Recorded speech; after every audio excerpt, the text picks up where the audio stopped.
Bienvenidos, queridos y queridas televidentes, bienvenidos y bienvenidas a su programa.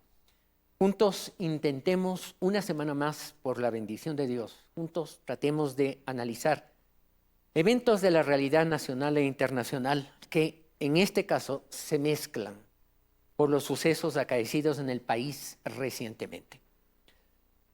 Realmente es terrible, pero es importante, siguiendo el principio bíblico de que la verdad nos hace libres, nos libera. Puede ser que en algunos casos no sea simpático hablar la verdad. Creo que a ningún profeta le dieron aplausos, a todos los apedrearon en tiempos bíblicos. No me considero un profeta, simplemente considero que soy o quiero ser un cristiano que trata de hablar la verdad con respeto y con amor a todo el mundo. Esté arriba, esté abajo, esté exitoso, esté caído. Quiero seguir los principios de mi Señor Jesucristo. Pero antes de entrar en este tipo de materia, quiero hacer mención a algo que está alrededor de las horas pasadas, que se refiere a un tema tan lindo, tan evocativo para todos nosotros, porque todos comenzamos en algún momento llevados de la mano, nuestros padres nos llevaron, sea a un jardín de infantes, luego a la escuela, el primer día del primer grado de escuela o primero de básica, como se la llama hoy, luego a el colegio y finalmente a la universidad. Y en ese curso tuvimos encuentros maravillosos con gente que hizo grandes diferencias en nosotros desde muy niños hasta muy adultos. Me refiero a la celebración del llamado Día del Maestro. Les confieso, me cuesta llamar maestro. En un programa anterior que presentamos a un gran músico, a este gran ecuatoriano Julio Bueno, un hombre de cultura, incluso ministro de Cultura hasta hace un año o año y medio, un hombre de gran cultura a quien mucha gente por su condición de músico y dentro del ámbito de la música se llaman mucho maestro cuando existe una jerarquía de conocimiento, de prestancia, de capacidad técnica. Me cuesta, sin embargo, llamar a las personas maestro porque la verdad, creo que hay uno solo que pisó la tierra y fue digno en ese momento, lo fue desde antes de que pise la tierra, porque ya un profeta desde la eternidad tomó una frase: admirable consejero, maestro, admirable consejero, Dios fuerte, Padre eterno, príncipe de paz. Cuando llegó a la tierra todo el mundo se quedaba abismado de su sabiduría, e inclusive se quedaban hasta contrariados. ¿De dónde saca tanta sabiduría? No es del hijo del carpintero, no son sus hermanos, esos mocositos que juegan, poniéndolo en términos modernos, juegan pelota en la calle. Son hijos de María y de José. José es un carpintero. ¿De dónde saca primero la sabiduría?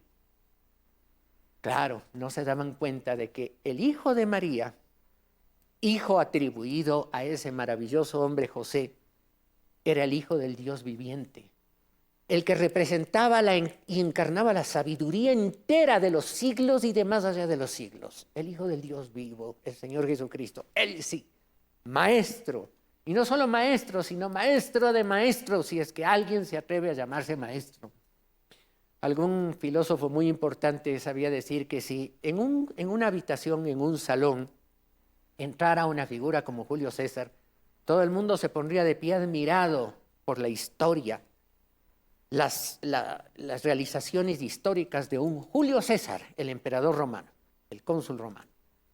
Luego, si entrara Napoleón, mucha gente se pondría en pie y aplaudiría por iguales gestas históricas. Así, si entraran algunos personajes históricos. Pero el momento que entrara el Señor Jesucristo a ese salón, luego de aplaudir a rabiar los que saben quién es Jesús, caerían de rodillas fulminados adorándolo. Y le dirían: maestro bueno, porque lo es. Nuestro maestro, el Señor Jesús. Sin embargo, la gente llama el 13 de abril Día del Maestro, y claro, para mí, igual que para usted, con nombres y apellidos propios. ¿Cómo me voy a olvidar de esa profesora, doña Marlene Toro, quien dice que fue mi profesora en Jardín de Infantes? Yo la recuerdo con nombre y apellido hasta el día de hoy, su bondad, su cariño, su cuidado de sus alumnos, de sus alumnas pequeñitas.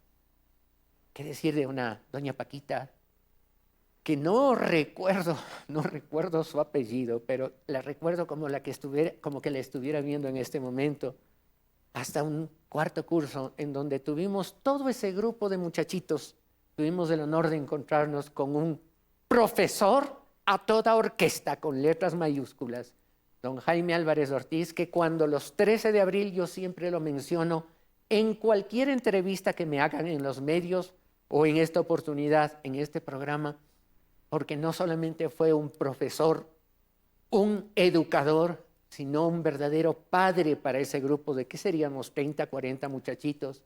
Nos cuidaba y nos amaba como padre las horas que estábamos, y por eso nos acompañó a pedido de los padres de familia cuarto, quinto y sexto grado.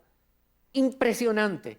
Y ya en el colegio, ¿cómo no voy a recordar? Y a propósito, producción me ayuda con una foto, porque ya en el colegio, y esta foto es de hace muy poco, me lo encontré en el supermercado y no pude sino acercarme y pedirle que me regale una foto conmigo. Diego Araujo Sánchez, profesor de literatura de mi sexto curso, miembro de la Real Academia Española y Ecuatoriana de la Lengua, ni más ni menos. A esa eminencia lo tuve como mi profesor querido, y como ustedes pueden ver, lo abrazo con cariño, y él se dejaba abrazar embelesado, cariñoso, como siempre fue en su sencillez y en su inteligencia. Impresionante.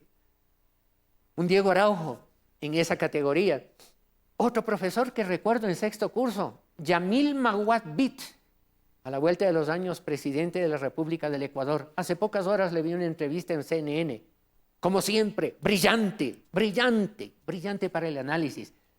Dios mediante lo vamos a tener de invitado en este programa, a través de Zoom obviamente, pero lo vamos a tener, Dios mediante, a Yamil Maguad, mi profesor de historia, Diego Araujo y Yamil Maguad, junto con otros profesores extraordinarios. Uno de ellos, el doctor Vicente Borneo, en ese momento era ministro de Estado de Industrias y se daba el tiempo de venir a enseñarnos una materia muy interesante. Ese fue el nivel en el cual, gracias a Dios, fuimos educados los exalumnos de ese colegio.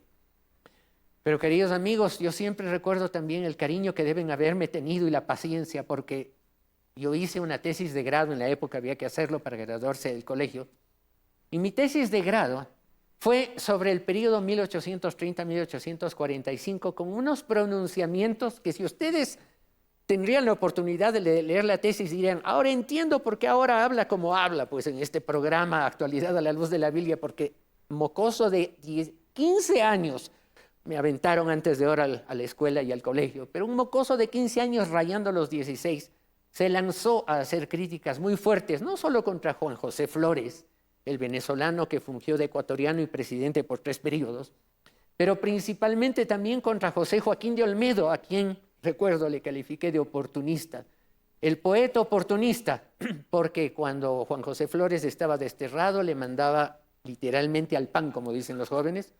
Luego, cuando ya supo que estaba emprendiendo de regreso al Ecuador para volver a tomar el poder, dulcificó las expresiones, y cuando finalmente ganó la batalla de Miñarica en la recomposición del poder, se lanzó una oda a Juan José Flores.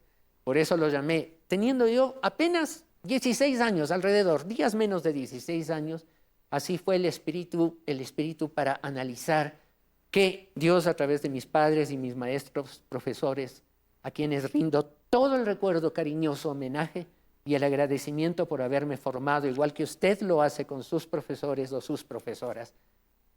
Al maestro con cariño, una película muy linda con Sidney Poitier, el actor de color norteamericano. Al maestro con cariño, a él con todo el cariño y el grande, más grande de los recuerdos. Y siempre que tengo que mencionar, por último, exhibo un nombre, doctor Larco, Jaime Álvarez Ortiz. Lo recuerdo con todo mi corazón. En fin, tampoco voy a dejar pasar algo que todo el mundo en la vorágine ecuatoriana está dejando pasar. 27 atletas ecuatorianos están clasificados para los Juegos Olímpicos. ¿Se acuerdan en la época cuando uno decía, qué va, un ecuatoriano en los Juegos Olímpicos? ¿Cuándo? Pues jamás. Pues hoy tenemos 27. Miren ustedes cómo la juventud ecuatoriana, la gente, los dirigentes en cada una de sus ramas ha ido trabajando. Hay cosas buenas en el Ecuador. Y hay que seguir destacando esto. ¿Cómo no me voy a emocionar cuando yo veo a esa morena bien macuca, como dirían en la costa? Liseda Lloví, que acaba de clasificarse también en levantamiento de pesas sin siquiera competir la última vez, porque tenía tal trayectoria de realizaciones en este año, con récords de levantamiento, que le dijeron nadie le logró igualar, pase nomás, vaya a los Juegos Olímpicos. Y así podemos dar nombres gloriosos. A todos ellos nuestro aplauso, atletas. Queridos amigos, adelante, el Ecuador va a estar detrás de ustedes con nuestro apoyo, cierto, pero con nuestras oraciones, para que Dios en sus vidas sea glorificado. Y eso es lo importante. Ahora sí, luego de esta pausa bonita, esta pausa alegre, esta pausa de vida, vamos a temas difíciles. Y el primero de los temas difíciles, el incidente internacional entre Ecuador y México. Y vamos a arrancar con una lamentable pero real noticia. Se condenó al Ecuador en la OEA casi por unanimidad. Solo obviamente el voto ecuatoriano fue en contra. Hubiera sido el colmo que sea a favor.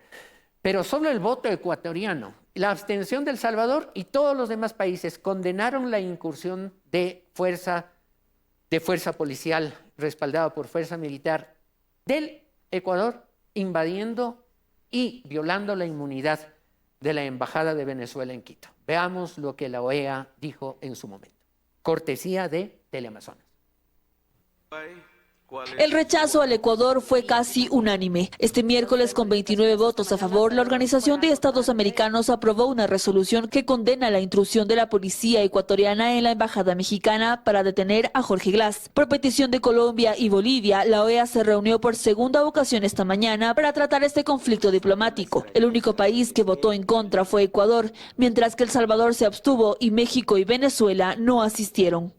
Si existe un conflicto entre el Estado asilante y el Estado territorial respecto de la correcta concesión del asilo, este puede resolverse mediante otras figuras. Golpearon inhumanamente y redujeron por la fuerza al encargado de negocios mexicano. Nunca en la historia del derecho internacional se había cometido un atropello de esta magnitud. En la resolución, que contiene 10 puntos, los países reafirman la obligación de respetar los privilegios e inmunidades de los diplomáticos y la inviolabilidad de las sedes, señalando que no existe justificación alguna para no cumplir con ello. Estos actos estuvieron mal, estuvieron equivocados. El gobierno ecuatoriano no cumplió sus obligaciones de acuerdo con el derecho internacional como país anfitrión. La resolución es absolutamente necesaria. Reafirma conceptos fundamentales, reafirma el derecho, reafirma la vigencia de la inviolabilidad de las misiones diplomáticas. Ecuador nuevamente defendió su postura, alegando la intromisión de México en asuntos internos y el otorgamiento de un asilo ilegal. La impunidad hiere la estabilidad democrática en toda la región.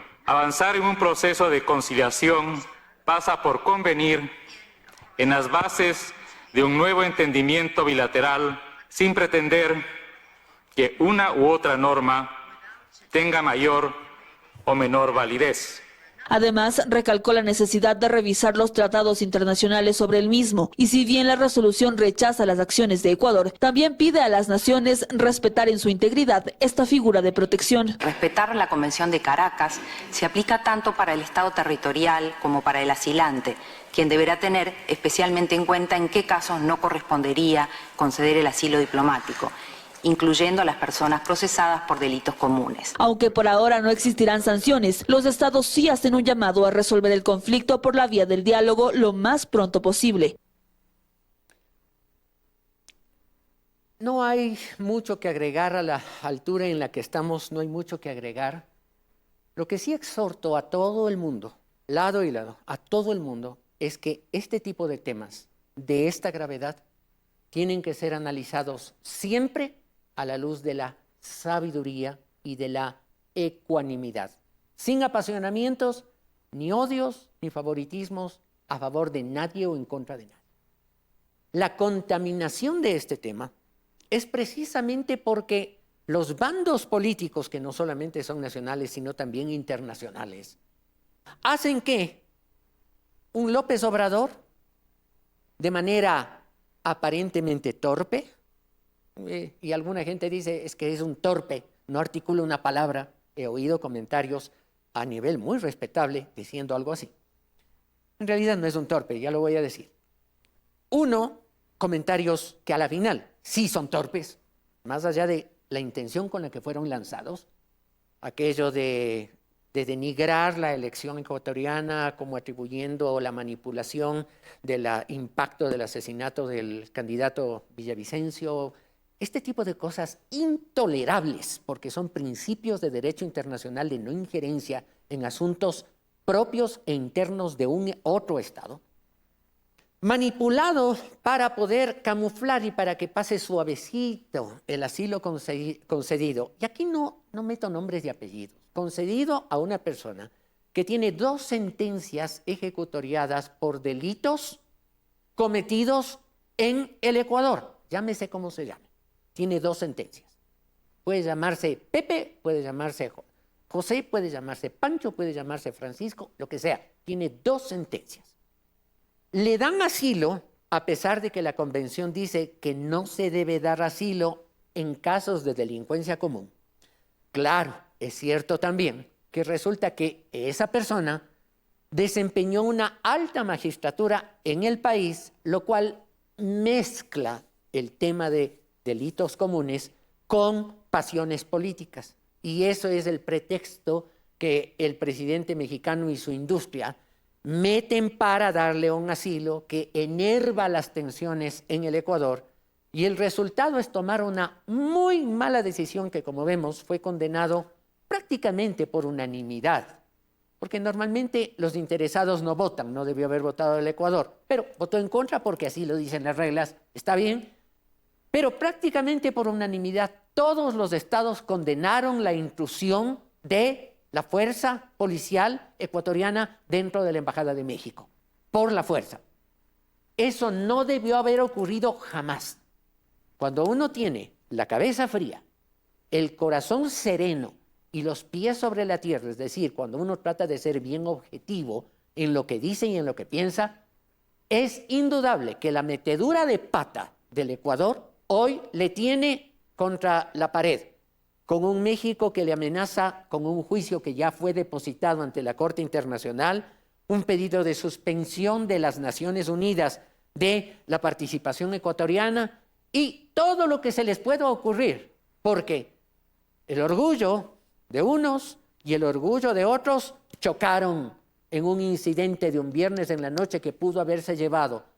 Con la ley internacional en la mano pudo haberse llegado a un excelente y feliz resultado que hubiera impedido que del Estado ecuatoriano alguien se burle y asimismo que hubiera logrado el respeto del otro Estado, en este caso el mexicano.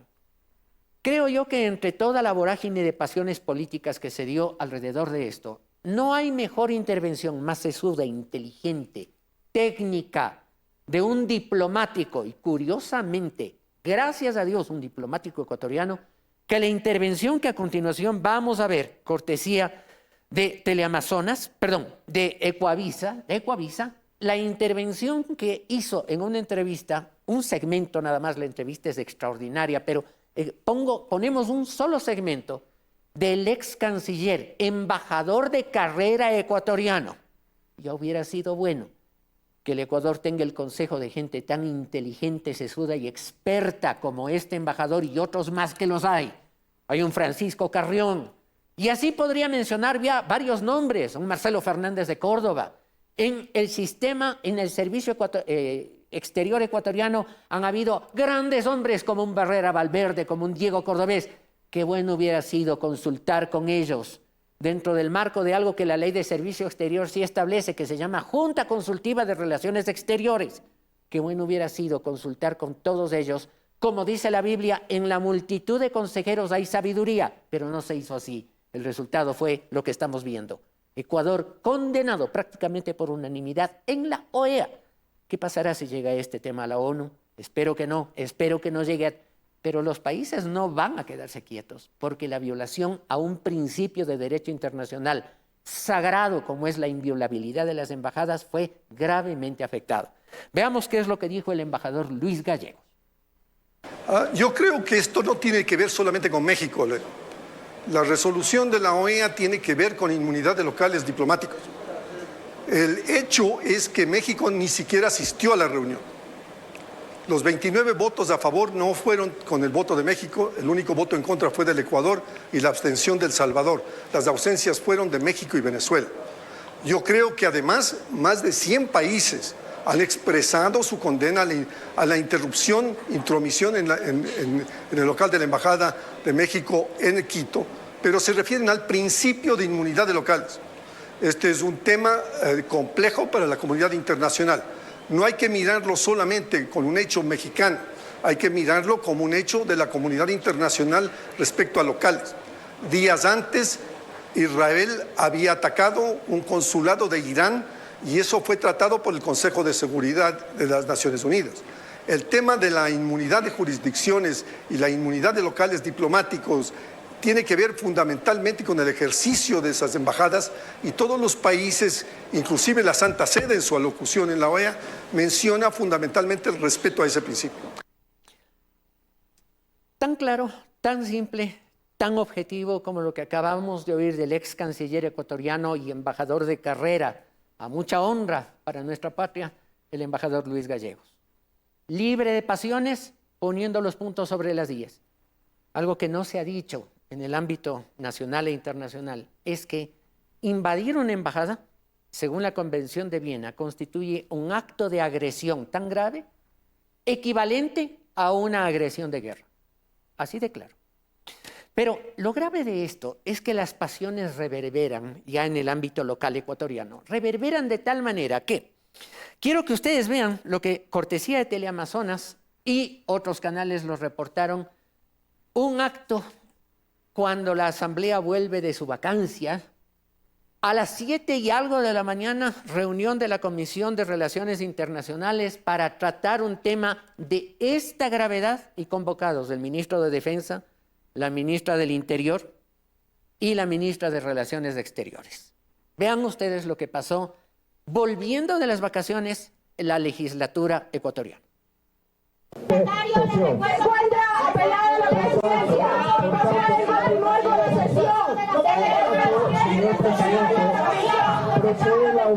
Así reaccionó la bancada correísta presente en la Comisión de Relaciones Internacionales este miércoles frente a la intención de que las comparecencias de la canciller, el ministro de Defensa y la ministra de Gobierno por lo ocurrido en la Embajada de México se declare reservada.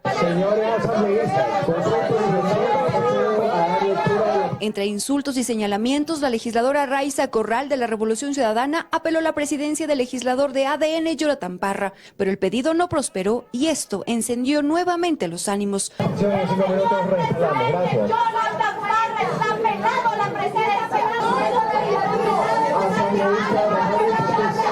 Las ministras presentes llegaron al punto de taparse los oídos. Debe ingresar por el tema del procedimiento legislativo. Yo les agradezco mucho a ustedes. Muchas gracias. Intervino la fuerza pública. Los funcionarios y el presidente de la comisión abandonaron la sala y vinieron los reclamos. Ha existido un nuevo boicot para que el Ecuador no sepa la verdad, para que no se le establezca responsabilidades. ¿Ustedes quieren eso? ¿El país quiere eso? ¿El país le interesa la piedra, el palo, el bochinche, el chisme? No, señores.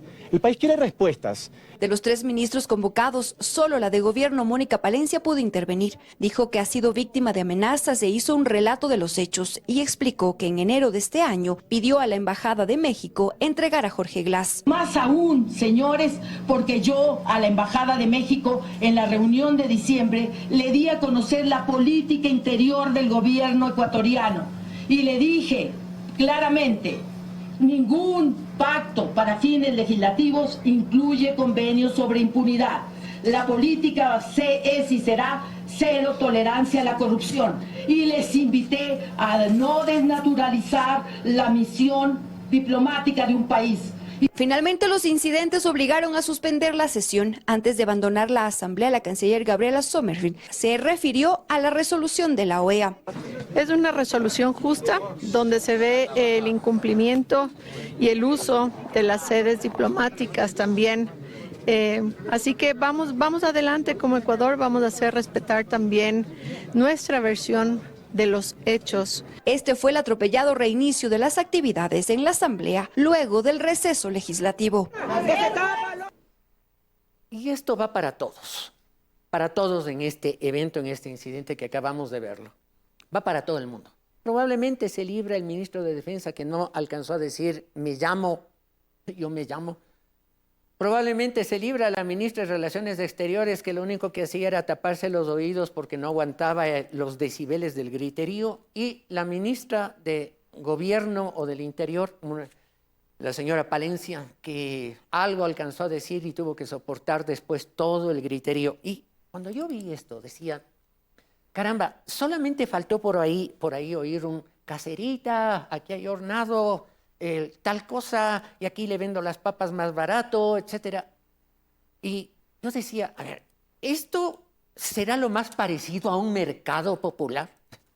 ¿El griterío de un mercado? Pero después dije, no, si yo digo esto, estoy ofendiendo a las señoras que se ganan la vida con honestidad, vendiendo sus productos en el mercado, contrapunteando en el buen sentido de la palabra unas con otras. Vea, caserita, este es más rico, este es más sabroso, este hornado está mejor, está más grande, pruebe esto, pruebe aquello. Y es un griterío simpático a la final, ¿no? Porque no, ofendería a las señoras o los señores que venden en los mercados. Y si yo diría que eso es un circo, les aseguro que la Asociación de Payasos, que además en Ambato la semana pasada tuvieron una convención internacional aquí en el Ecuador, me mandarían por correo electrónico una protesta al canal por haberlos ofendido comparándolos con su gremio. ¿Acaso no se dan cuenta, señores asambleístas? Para ir de lo menos a lo más, el presidente de la comisión, cierto, volvían de las vacaciones, habían tenido un largo receso de vacaciones, un largo receso legislativo, pero señor presidente de la convención, sabiendo que las noticias, las tomas de televisión nacional e internacional iban a estar encima de esa comisión ese día por ese tema tan grave y tan delicado, sabiendo eso, lo menos que pudo haberse puesto encima es una camisa, pues, y no estar en mangas de camisa, como si estuviera en el taller o regresando recién ese momento de la playa.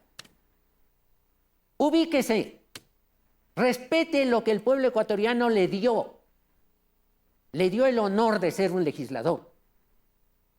El hábito no hace al monje, pero los monjes tienen que aprender a utilizar con dignidad los hábitos. Así de claro. Y respecto del griterío, ustedes pueden imaginarse la imagen que tendrá, qué sé yo, un chinito que prende China TV y ve las noticias de la invasión y la reacción del Parlamento ecuatoriano ante los sucesos acaecidos entre Ecuador y México. Diría, ¿qué es eso? ¿Qué es eso? Se quedarían locos. Si un inversionista en Europa prende y ve eso, diría, ¿y aquí voy a poner yo plata en este país de locos que no saben ni siquiera utilizar bien una sala de un parlamento para pedir la palabra? Tiene la palabra, expreso lo que digo, estoy en contra, a favor, lo que sea, expreso, me callo, tiene la palabra el otro y todo el mundo llega a escuchar argumentos para sacar una resolución si es posible. Y así van a venir las inversiones. No, pues queridos amigos, esa es la imagen que tenemos.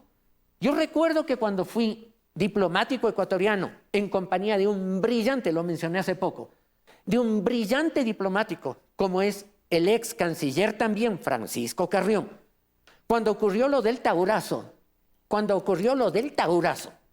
nos sentamos esa noche con Francisco en una mesa en la embajada y comenzamos a redactar, a escribir posibles respuestas cortas, precisas, inteligentes, porque sabíamos que los medios de comunicación nacionales en ese lugar, en ese país, e internacionales también, iban a venir a preguntarnos y decir, oiga, ¿de qué se trata pues? Que un general se mete en la base, toma preso al presidente de la República, lo coge de rehén, cierra el aeropuerto internacional de Quito porque le da la regalada gana. Claro, país de cavernarios, teníamos que... Y escribimos en la noche respuestas y fuimos compartiendo ideas para hacernos unas 4 o 5 respuestas, memorizarlas de tal manera que no nos cojan en curva, como se dice, en curva cuando los periodistas nos digan, oiga, ¿qué pasó en el Ecuador? País de cavernícolas. Y darle una respuesta diplomática, inteligente, explicativa y no hacerle quedar mal al país. Que por cierto, con las imágenes del Taurazo o estas de la asamblea de hoy, ya tiene suficiente mal, ya tiene demasiado mal. Triste, pero esa es la realidad que está viviendo el país y no cambiamos. ¿Saben algo? ¿Saben por qué están estos, iba a decir de nuevo, estos de mercado, que parecían mercado? ¿Saben por qué están sentados ahí en esa asamblea? ¿Sí saben quién los eligieron? Ellos a sí mismos no. El pueblo los eligió. La gente los eligió. Y muchos de ellos ya estuvieron en la asamblea y los volvieron a elegir. Aunque, ¿sabe qué dice la Biblia? Aunque majes al necio, o sea, aunque le muelas. ¿Ya? ¿Se acuerdan que antes el ají se molía en piedra? Y cuando alguien quiere darse el lujo de una comida súper chic, corte ecuatoriano, dice, y el ají es molido en piedra. Aunque majes, aunque muelas, aunque aplastes al necio entre granos de trigo majados, molidos en una piedra, en un pisón, con un pisón, no se apartará de él su necedad. Y así le han hecho al pueblo. Y el pueblo, dale, y maja, y aplasta, y dale a la piedra, y no escarmienta, no escoge bien a su liderazgo, no escoge bien las opciones. Pregunto, y a la luz de la consulta que se viene, ¿han pensado lo que van a elegir?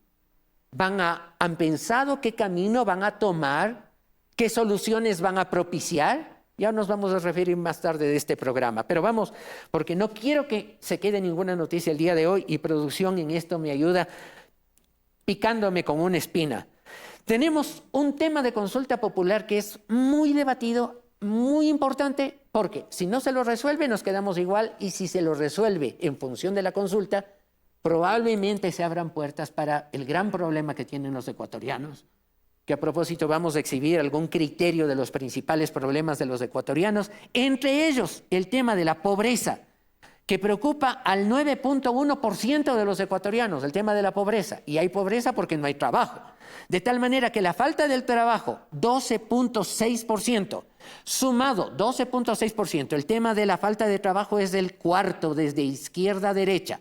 12.5%, más tema de pobreza causada por el trabajo, 5.1%, casi el 20% de los principales temas de preocupación de los ecuatorianos se refiere a la falta de trabajo y hay una propuesta para la consulta popular. Vean ustedes lo que opinan gente ecuánime, que no es ni política ni fanática de nada. Uno de ellos lo conocen. Nuestro invitado de algunas ocasiones, catedrático universitario, el economista Esteban Melo, ¿qué es lo que nos dijo? Podríamos considerar que el justificativo que debe haber encontrado el gobierno para la pregunta 4 de la consulta popular referente al trabajo por horas y contrato a plazo fijo es el hecho que en el país apenas el 35% de la población tiene un trabajo adecuado, llamado adecuado porque la diferencia de trabajo está considerado como subempleo más del desempleo abierto de un 4 o 5%, lo que hace ver que más del 50% de la población en edad de trabajar no tiene un empleo. Entonces esto justificaría adecuadamente la pregunta 4. Ahora es importante que esta pregunta que cambia el artículo 327 de la Constitución y el artículo 14 del Código del Trabajo pueda garantizar y no precarizar el trabajo de las personas. Eso hay que tener mucho cuidado también, pero eso en reglamentos que queden muy claros se puede cuidar y establecer que esto esté protegido por la normativa, por la ley. Por ejemplo, en la pregunta se habla que por primera vez que se haga el contrato con una empresa, entonces hay que tener cuidado que una empresa que ya está conformada cambie de razón social, liquide a sus trabajadores y les afecte de esta manera. Con esas consideraciones que creo que son muy importantes, podríamos considerar que la pregunta es adecuada para el desarrollo del nivel de empleo en el país, porque el Estado no puede seguir siendo el único empleador que fomente el empleo en el país con la burocracia. Tiene que generar las medidas, los incentivos para que el sector privado pueda cumplir ese rol, que debe cumplir este rol esencial. En los países desarrollados, los niveles de empleo son adecuados y hay empleo por horas y que funcionan de manera adecuada porque los jóvenes también ya no buscan un empleo en el que perennizarse ni quedarse demasiado tiempo, no buscan esa estabilidad laboral como que da seguridad, buscan rotar, hay una alta rotación del trabajo ahora de los jóvenes y eso es positivo porque estimula varios sectores, varias empresas, obviamente sin perder sus derechos laborales de afiliación. Qué buena intervención de una persona ecuánime. No está en contra de como siempre, ¿no? Algunos que siempre están en contra de todo lo que está a favor y a favor de todo lo que está en contra. No. Ecuánime, no pertenece a ninguna bandería política o cosa por el estilo. Analiza como economista y como catedrático universitario con frialdad, desde el punto de vista de su profesión, la economía. Veamos lo que otro analista ecuánime, desde el punto de vista del abogado de la jurisprudencia y cortesía del programa Vera a su manera, el abogado doctor Carlos de Tomaso opinó sobre este preciso tema. En declaraciones para RTS, Ivonne Núñez, ministra de Trabajo, ha sido muy clara y reiterativa respecto a las posibilidades y también a las limitaciones del contrato por horas que plantea el gobierno en la próxima consulta. El trabajo por hora tiene un objetivo, entregar trabajo a quienes no lo tienen. Y en el Ecuador, la población económicamente activa, según los datos del INEC, son superiores a 8 millones. De esos 8 millones, menos de 3 millones tenemos trabajo, tanto en el sector público como en el sector privado. La diferencia de trabajo tenemos 1.700.000 personas que son subempleadas, es el trabajo informal. Allá está identificado un segmento para el contrato por horas. ¿Es correcta la promoción que hace el gobierno, la argumentación para defender esto que tanto interesa y promovió en la campaña? Esta pregunta puede provocar el miedo de que quieran sustituir el trabajo, el contrato de trabajo que yo tengo para un trabajo por horas. Y la solución sería que en la pregunta diga que solamente puede utilizarse el trabajo por horas cuando se inicia una relación laboral. Y eso dice la pregunta.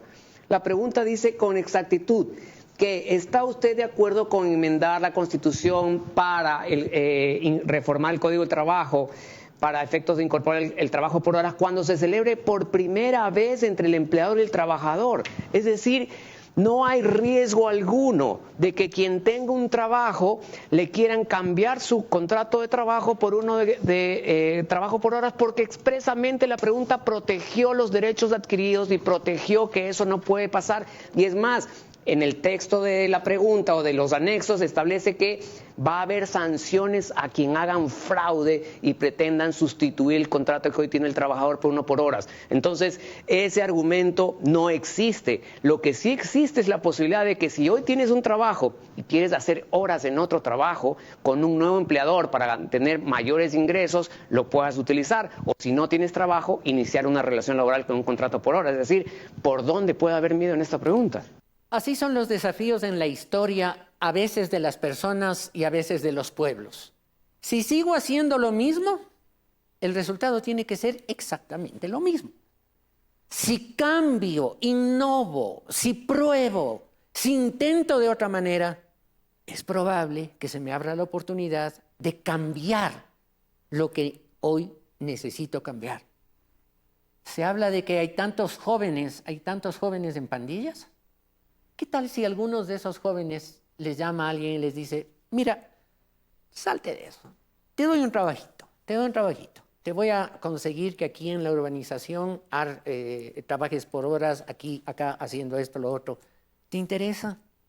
¿Qué tal si se abren puertas para que gente humilde que no encuentra, porque todo el mundo dice, no, trabajo a tiempo completo no hay aquí, pero si quiere venga, ocúpese del mantenimiento de este conjunto habitacional por horas? ¿Qué tal si haciendo algo diferente?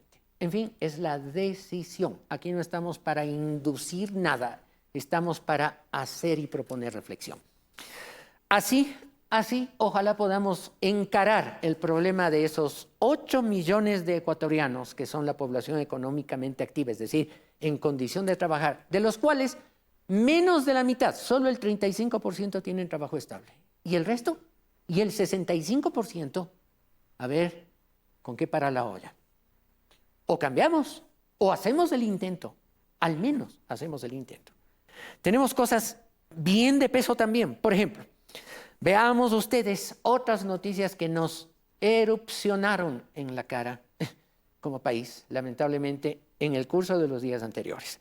Veamos lo que dijo el ex vocal del Consejo Nacional de la Judicatura, el organismo que se supone está allí para administrar a la perfección humana posible el sistema de justicia en el Ecuador.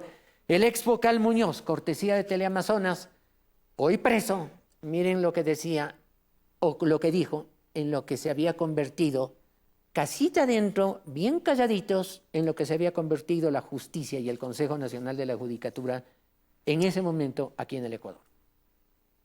Gracias. Hola, ¿qué tal, Milton? Amigos, buenas noches. Precisamente a propósito de lo que decías, Milton, dentro del testimonio de Javier Muñoz, ex vocal del Consejo de la Judicatura, él señalaba que Wilman Terán y también el correísmo, dirigido precisamente por el expresidente Rafael Correa, habrían cooptado a 2 jueces de la Corte Nacional de Justicia para este propósito. Este propósito como parte de un plan de la Revolución Ciudadana para gestar algunos temas relacionados, por ejemplo, con la destitución de autoridades y la revisión del caso Sobornos. Javier Muñoz fue el primero en rendir su testimonio anticipado y aquí varias de sus revelaciones en torno a la corrupción en la justicia.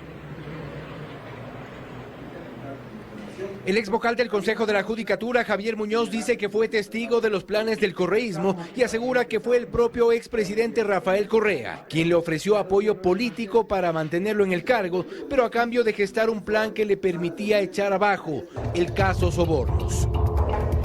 Muñoz había cedido a la idea de reunirse con Rafael Correa y lo hicieron en Brasil a finales de marzo del 2023. Detalló incluso el hotel en el que se reunió, los pedidos y condiciones del exmandatario prófugo. Rafael Correa Delgado me dijo, mira, nosotros vamos a analizar de darte el apoyo político en el bloque, pero tú tienes que apoyarlo a Wilman Terán. Y sí, según los registros, Correa por esos días en Brasil cubrió su viaje con una conferencia en su propia defensa.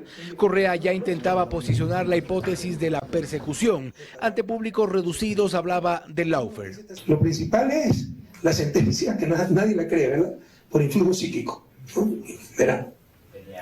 Esta es la fiscal de la Nación. Lo cierto es que Muñoz cuenta que había una agenda específica y una hoja de ruta planteada por Correa en la que utilizaría al propio Wilman Terán desde la presidencia de la Judicatura. El plan estaba así: destituir a Diana Salazar de la Fiscalía, destituir al subrogante Wilson Toainga, mantener a los jueces nacionales Byron Guillén y Luis Rivera, sus operadores, que acepten el recurso de revisión del procesado Ramiro Galarza, anular la sentencia del caso Sobornos y el regreso de Correa.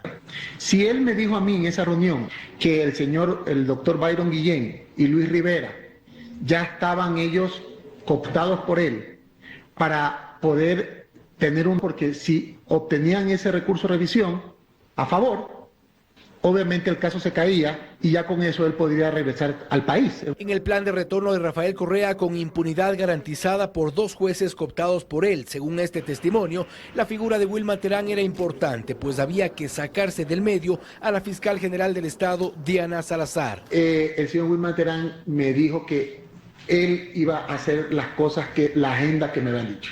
Ese mismo día Wilman Terán llegó en la mañanita, como a las 9 de la mañana, con una laptop, con un informe que lo había hecho este señor Cueva, Liberton Cueva, poderla suspender a la fiscal general de la Nación. Y ese mismo día Wilman Terán me lo pone a Rafael Correa, donde Rafael Correa me dice, tienes que apoyar en ese punto. Muñoz en su testimonio reconoce que su voto dentro de la Judicatura podía inclinar la balanza en algunos casos. Se refirió a las intenciones de Guillermo Lasso de intermediar por Guadalupe Llori y sacar a Iván Saquicela de la Corte Nacional de Justicia. Que ellos tenían una agenda del tema del doctor Iván Saquicela, porque parece que había habido, por alguna razón que no le entiendo, un roce entre el doctor Iván Saquicela y el presidente de la República. Y tenían en agenda ver cómo lo sacaban de su cargo. Había otra agenda que era el regreso de Guadalupe Llori a la Asamblea, porque ella había sido destituida y había presentado una acción de protección para poder regresar. Revelaciones que tan solo confirman que la función judicial estuvo más politizada que nunca, contaminada por todos lados. Realmente es impresionante. Y yo quiero pedirles que meditemos juntos, queridos televidentes y queridas televidentes, meditemos juntos y nos pongamos en la silla de los jueces que tienen que juzgar este caso, el actual. ¿A quién le cree usted? A ver, como juez, ¿a quién le cree? A un fulano que cuando estaba con el poder de ser miembro del Consejo de la Judicatura, le importaba un soberano rábano. Se fue a Miami y desde Miami atendía por Zoom las reuniones del Consejo de la Judicatura, según él, con un dolor, una intervención, un dolor de muelas que no le permitía hablar. Claro, difícil hablar cuando uno está con un problema de las piezas dentales, pero el problema es que no hablaba mal, sino que no hablaba mismo, pues hablaba incoherencias y no articulaba una sola frase. Y aparentemente la muela estaba en el cerebro y no en la boca. Esa es la actitud de los que hoy se presentan como testigos arrepentidos y sueltan todo lo que dicen. ¿Usted les puede creer? Del otro lado, los acusados que niegan y dicen que esto no ocurrió. Sí, me lo encontré en Sao Paulo. Pregunta ingenua, ¿qué hacía en Sao Paulo este miembro del Consejo de la Judicatura? ¿Con qué pretexto viajó? Porque al menos el señor Correa viajaba a dar una conferencia. ¿Quién le invitó? ¿Sacó de dinero propio? Su problema. Pero al menos él sí tenía, porque era hombre libre. Pero el funcionario se fue a Sao Paulo a tener una entrevista clave. ¿Con qué dineros propios? Eso también debería investigar, señores Contraloría General del Estado. Y lo peor de todo, queridos amigos, es que se refiere a que aparentemente, y yo tampoco les creo, porque imagínense ustedes, como jueces, usted y yo, en este caso, ¿a quién le creemos? ¿A los testigos mentirosos que ahora sí sueltan todo, abren la boca y dicen maravillas y están arrepentidos de haber participado? Lo mismo la señora Mayra, lo que sea. Igual, suelta todo. Ahora sí están arrepentidos y dicen, ¿qué están buscando? Que la pena que les corresponde de acuerdo a la ley por ser testigos protegidos y hacer confesiones les rebajen al mínimo posible. ¿Eso están buscando? Entonces, también es amor con interés, ¿no? Más bien, honestidad, entre comillas, de los testigos, honestidad con interés. ¿Y usted como juez les va a creer? ¿Y les va a creer a los otros también? Que niegan todo cuando hay una serie de puntitos bien interesantes. Y yo quiero decir algo que espero que no solamente nuestros televidentes habituales, ustedes, sino las autoridades tomen nota. Aquí se mencionaron dos nombres. Aparentemente cooptados, es decir, ya amarrados, lo cual tampoco creo.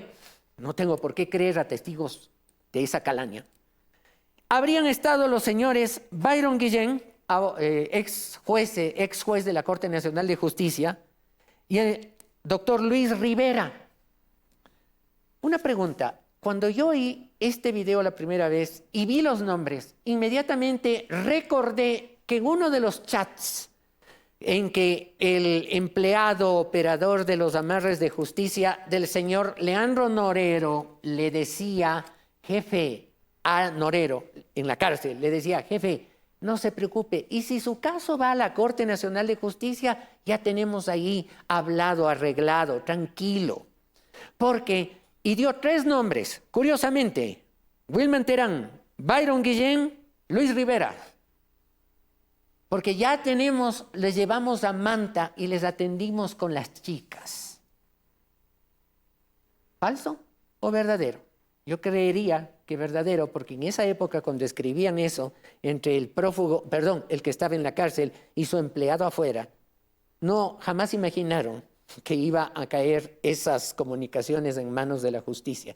Y se dijeron todo lo que tenían que decirse de amigo a amigo, de jefe a empleado. Resulta que el doctor Byron Guillén está de segundo candidato, segundo en la lista de los elegibles para defensor del pueblo en estos días. Señores del Consejo de Participación Ciudadana, o investigan bien la probidad de las gentes, o volveremos a tener otros escándalos a futuro. ¿Quieren hacer las cosas bien? Háganlas a tiempo. Yo no estoy inventándome. Yo oí todo esto y vi en los chats presentados por la Fiscalía. Y ustedes lo acaban de ver en la confesión del señor Javier Muñoz ante la Corte Nacional de Justicia. Y ustedes como jueces, ¿a quién le creen? ¿Se dan cuenta por qué los jueces tienen que ser profesionales y no improvisados, traídos por concurso, metidos por la ventana o por la chimenea cual Papá Noel es? ¿Se dan cuenta por qué ser juez es una profesión tan importante como ser militar o policía, ascendiendo de grado en grado hasta llegar al máximo? Porque un juez profesional de experiencia, estos testigos falsos y los otros que dicen que son falsos, nadie les mete el cuento, llegan a la verdad y ponen las sanciones correspondientes.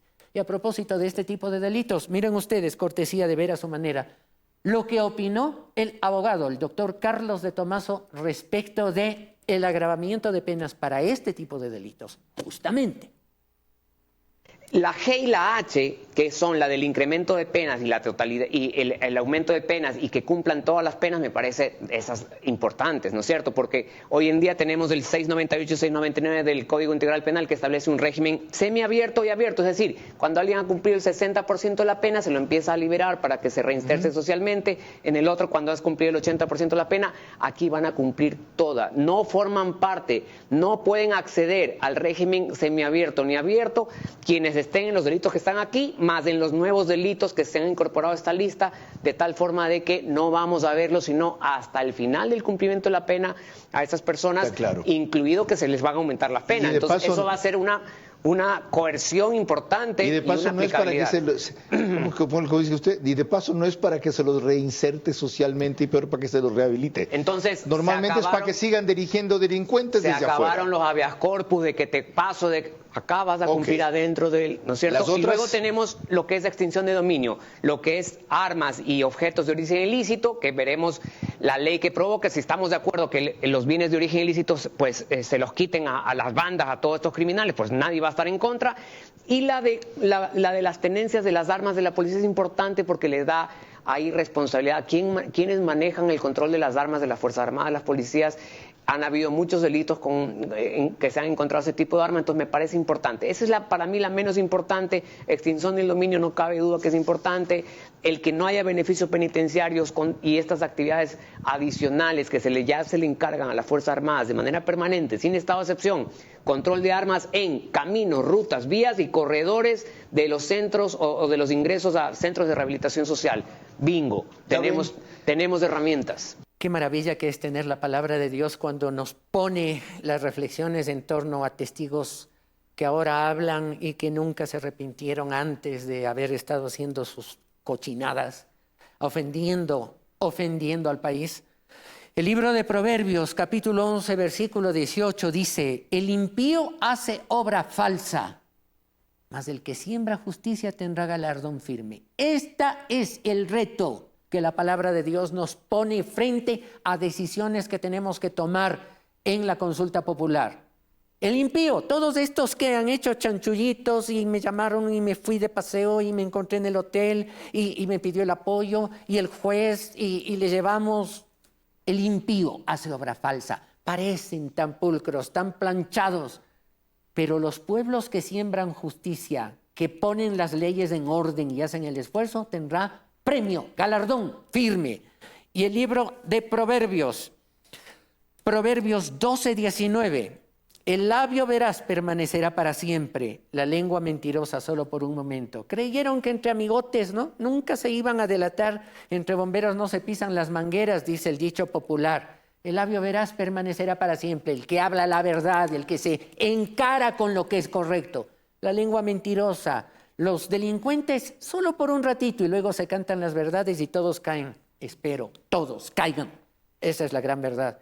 Y si esto no cambia, queridos amigos televidentes, y si no tomamos como Ecuador decisiones de ponernos delante de Dios para que haya un cambio, ¿seguirá saliendo fuera la gente huyendo, buscando nuevos días en el país? ¿Seguirá buscando el Ecuador soluciones a su propio estilo, hundiéndose más y más? Primero que nada, yo creo que nosotros, todos los ecuatorianos, tenemos que ponernos delante de Dios y decir: lo que yo he hecho mal, Señor, perdóname, dame fuerza para no repetirlo. Lo que he hecho como ciudadano mal, votar mal, actuar mal, pasarme las señales de tránsito con riesgo de ocasionar accidentes, matar personas, herir personas, cada uno en su ámbito, ser descortés con los ancianos, no respetar a las mujeres en los sitios públicos, etcétera, etcétera. El tener hogares que disipan la plata en alcohol, en el vóley del fin de semana, etcétera. El haber hecho lo malo delante de tus ojos, Señor Jesús, perdónanos. Eso hará el principio de la diferencia, el principio del fin de este desastre que se llama Hoy por Hoy Ecuador. Queridos amigos, despido el programa alentando a que todos hagamos un proceso de arrepentimiento sincero y clamemos por nuestra patria, el Ecuador, conforme lo canta este querido amigo nuestro de todos, Marcos Witt. Hasta la próxima emisión del programa. Buscar tu rostro,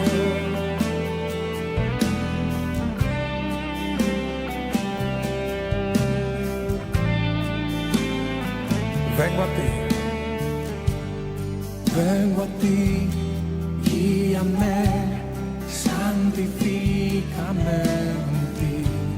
Yo quiero andar en tu verdad. Tómame, abrázame, mi corazón hoy vuelvo a ti. Solo a ti quiero humillarme. Quiero humillarme, buscar tu rostro. Hoy me arrepiento delante de ti. Vengo a invocarte, inclina tu oído, escucha y perdona mi rebelión. Sana nuestra tierra, sana nuestra tierra.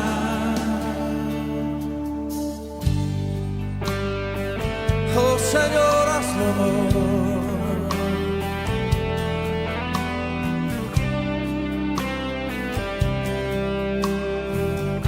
Cántelo una vez más conmigo. Vengo a ti, guíame, santifícame en ti. Yo quiero andar en tu verdad. Tómame, Señor, tómame, abrázame. Mi corazón hoy vuelvo a ti. Solo a ti. Solo a ti quiero humillarme, buscar tu rostro. Hoy me arrepiento delante de ti. Vengo a invocarte, inclina tu oído, escucha y perdona mi rebelión. Clámale a él, sana, sana nuestra tierra. Sánanos, sana nuestra. Oh Señor, sánanos. Escucha hoy Dios. Yo quiero pedir que levante usted una fuerte voz y empiece a clamar y decirle: Señor, escúchanos.